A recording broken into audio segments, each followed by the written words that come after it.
November 1st, 2015, I've been on a binge, and pretty much as soon as I was at the way before, most of y'all know that, and pretty much as soon as I left there, I went on a binge until I came back here. But November 1st, 2015 was what it did long ago. I was home, stood in my car, and back on my old ways and all this and that, and I was tired of it. So I pulled up in my little spot where I pulled up to sleep in my car running. And I decided I didn't want it no more. So I made a decision myself to stop, alright? And let's trip over this all. So I made a decision to stop. And so I pulled up in there and it was like 6 o'clock in the evening. I shut the phone off, I shut my Facebook down. And just said and done. Well, the next day I went to see Mary Lee and I went to jail. It wasn't until I got back out to the way, like 50 days later, that, that I realized, I was like, man, you know, I pulled up there and I asked for that, and I see now that that was God telling me, hey, you can't do this on your own. Let me help you. Yes. Yes. Well,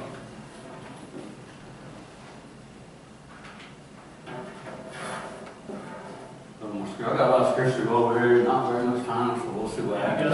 All the time. Well, after I got to jail, before I got back out, you know, I started reading the Bible, and these are just some things as to relating back to him. What made me want to review? Anyway, let's see it now.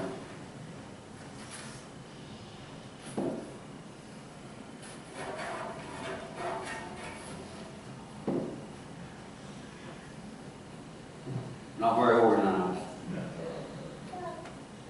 You're fine. You got it. And pretty much the first verse I read when I was in jail, you know, I didn't look for none of this. I was just sitting there, opening up the Bible, and I just started reading. First thing I read was Chronicles chapter 1, verse 11. And it says, God said to Solomon, since this is your heart's desire, and you have not asked for wealth, possessions, or honor, nor for the death of your enemies, and since you have not asked for a long life, but for wisdom and knowledge to govern my people over whom I have made you king. And verse 12, therefore wisdom and knowledge will be given you, and I will also give you wealth, possessions, and honor, such as no king who was before you ever had, and no one after you will have. This is where he tricked me. He shut me in with these lines right here. Right? I mean, who does not want that? I mean, absolutely. Ask for the right things and he will make you king of kings. You know what I mean? In your own world. That's where he tricked me, and that's what drew me into it. It's like, man, I gotta have this. You know, I gotta do what I gotta do to get this. Yeah.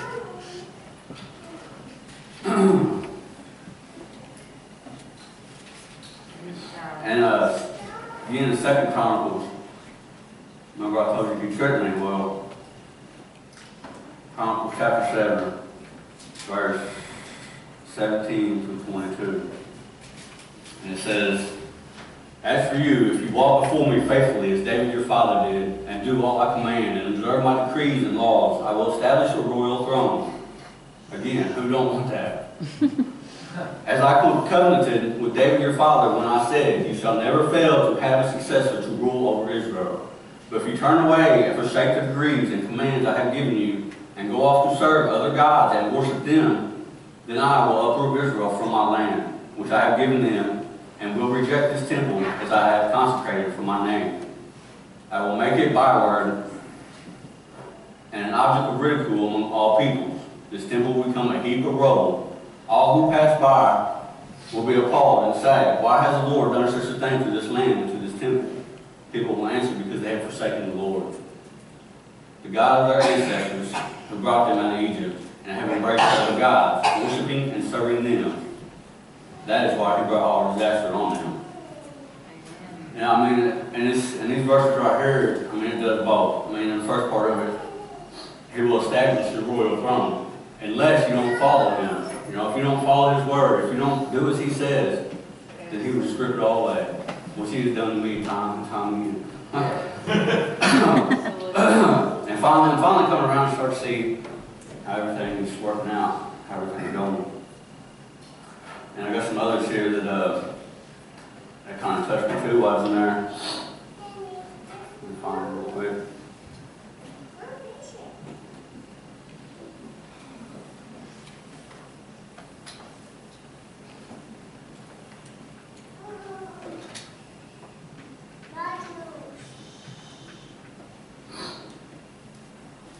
You know, these helped after he tricked me and he told me all that, and then he scared me. So then, you know, and I keep reading, and you know, he just kind of, what's the word I'm looking for, inspired me a little bit on some of this stuff. Like Luke 15, verse 7. It says, I tell you that in the same way there will be more rejoicing. Hold on, I think I'm getting ahead of myself here.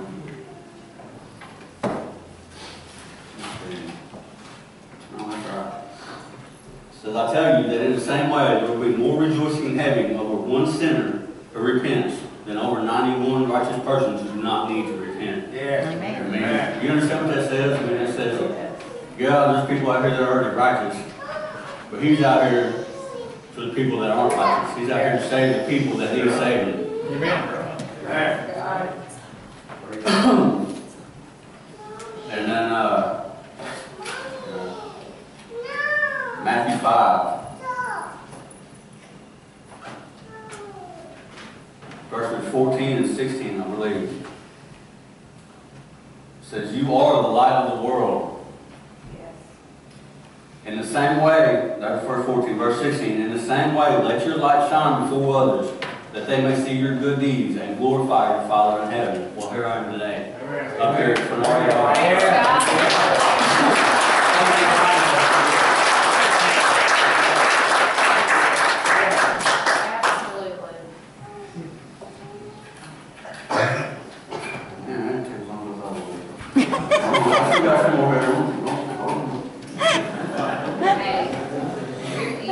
You're blessed and you're in control, so you do what you need to do.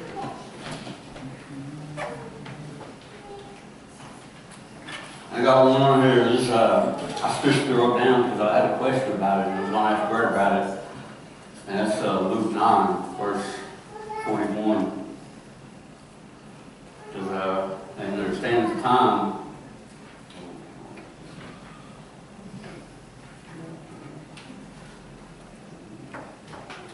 And the verse, Luke 9, verse 41, and this is Jesus speaking. He says, you unbelieving and perverse generation. Jesus replied, how long shall I stay with you and put up with you? Bring your son here. And I'm sitting here reading this and I'm like, man, why is he talking like that to these people? I thought he was a good person.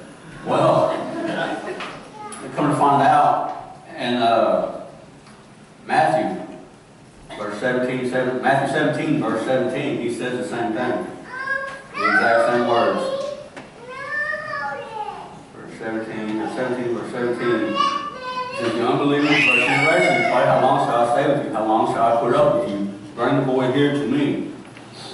Well, I believe, correct me if I'm wrong here, Brad, but I believe both of them are about rebuking a spirit. And somebody, a woman was healing, I don't remember, one was talking about casting out demons in a boy that he was healing. And I had to go back and I read this whole chapter in Luke 9, 21. I wanted to read the whole chapter and I still couldn't figure it out. And then I still kept reading, and then that's when I found on Luke or Matthew where it says the same thing.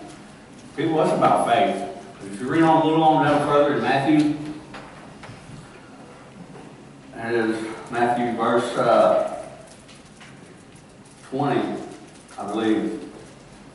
He says, he replied, because you have so little faith, truly I tell you, if you have faith as small as a mustard seed, you can say this to this mountain, move from here to here, and it will move. Amen. Nothing will be impossible for you. So, I mean, that says a lot. You know, God answered my own question that I was saving because I didn't understand. And that's all you have to do is just get in His Word and just study it. And Brett, thank you for asking me to come up here because I started getting away from my Bible. But since you asked me to come up here and do this today, 3 weeks ago, I've been in my Bible every day since I started. And even still then, I had all this wrote down on the first brochure, and then I got up this morning and I started going back and rewriting all this down. And lining it out and refining it, and some other things popped up and all this and that.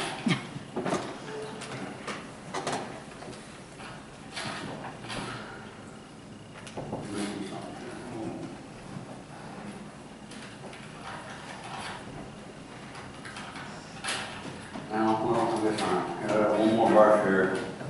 It's Romans. Bless him, Lord. Bless him, Lord. Romans 8, 19 through 20. Romans 8, 19 through 21, I believe. For the creation waits in eager expectation for the children of God to be revealed.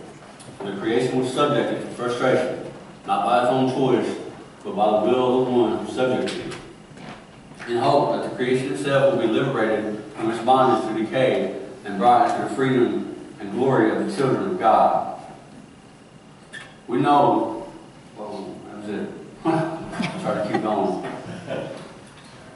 And, I had something I put down here. I'll find it real quick in a minute.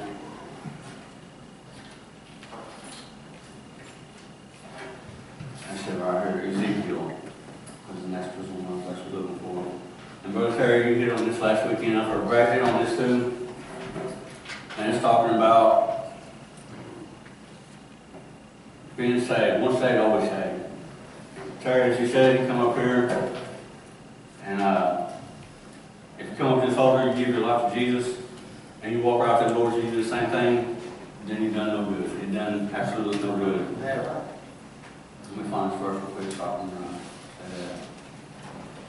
say that. And I'm going to end with this on Ezekiel 33, 12 and 13. And he says,